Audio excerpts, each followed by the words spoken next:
When read, poetry is an intimate friend, open to share our innermost secrets. When read out, poetry is a confession made to the world as we unburden ourselves of our secrets. When written and hidden, poetry becomes a festering wound, unhealed, till it touches the ears of someone who also needs it. This is Sunil Bhandari, and you are listening to Uncut Poetry. Finding souls between their legs. The hookah smoke swirled around us as a fugue played in C minor. Your tale was an elegy of a dance you'd buried on the way back from your burial ground. Your voice had the sound of fading bells, not yet discarded, too far back long.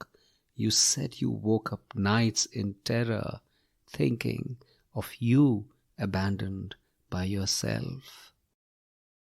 I write poetry, you said, to tear open the masks of craniofacial artifice. The times I'm drunk enough to think I'm ready for the truth of me. But don't judge me for my actions. I'm a random chooser of what I do. I'm less of the choices I've made in life and more of what burns inside of me. I've loved both man and woman with abandon and have found souls between their legs. The ones who fucked as a proof of love are the ones who've cried at my breast. Come to my house one afternoon, my bed's unmade for all lovers of mine. We will find ourselves at our wildest and truest when we reach the third bottle of wine. You can kiss me roughly and push me down, and I will tell you once more, though you know 30% of what I am, tonight you can be 100% my man. I will look at you as the last ship leaving port, and you will puzzle at the pain in my eyes. Don't worry for me, my night of the night. I've survived, even when the stars shone bright.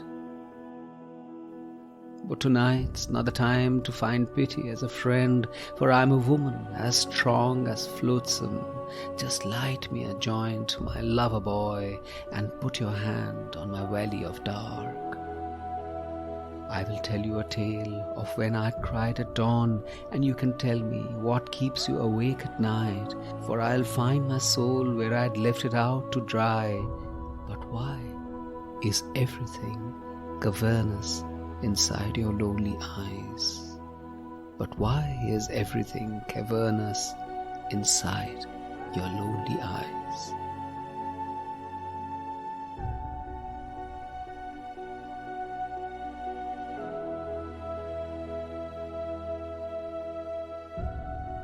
I have always wondered what happens when two lonely souls meet.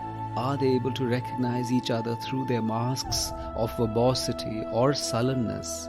Is there repulsion of seeing someone who also suffers, or is loneliness a magnet? What ensues?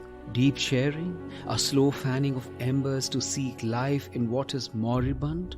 Love as something you can't help feeling, or lovemaking as an empty surrogate which makes you lonelier after the act is done and done with.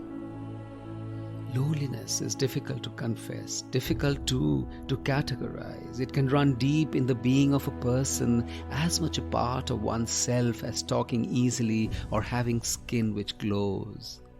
As Olivia Lang says, loneliness is personal and it is also political. Loneliness is a collective, it is a city. As to how to inhabit it, there are no rules, and nor is there any need to feel shame, only to remember that the pursuit of individual happiness does not trump or excuse our obligations to each other.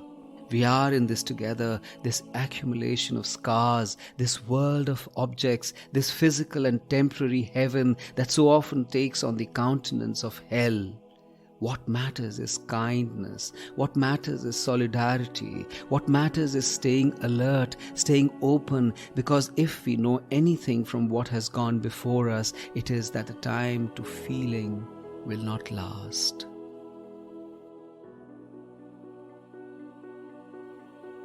Dear listener, are you lonely? Write in. We will share a poem or two, maybe a smile.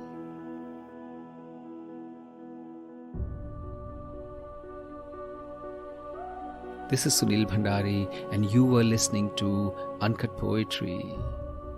Did you enjoy what you heard? Share it with someone you love. Send a WhatsApp link. And follow Uncut Poetry on Spotify, iTunes, Ghana, Google Podcasts, JioSaavn, or anywhere you get your podcasts from. And you can write into me at uncutpoetrynow@gmail.com or follow me on Instagram at Sunil Gives Up. See you next week.